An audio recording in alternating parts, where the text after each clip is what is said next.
क्या सीन है। এটা না আসা পর্যন্ত আমি ব্রেকফাস্ট করিনি। পার্সেল না আসলে আমি উপোস করি। উফ, কারণ আমি ইনফ্লুয়েন্সার। अबे साले এই জলটা দে তো। এই বোতলের কোয়ালিটি খুব খারাপ গাইস, কেউ ইউজ করো না, ওকে? বোতলের অ্যাড শুরু করে দিল, অসহ্য।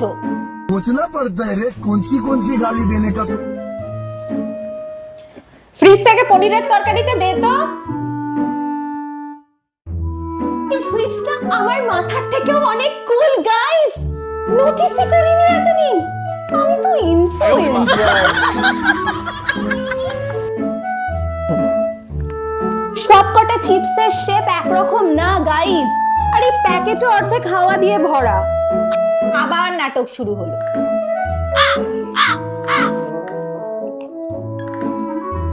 এই যে আমার বয়ফ্রেন্ড রোহিত।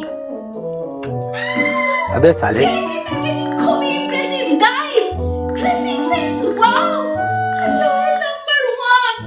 আমার বন্ধুর সাথে কোনো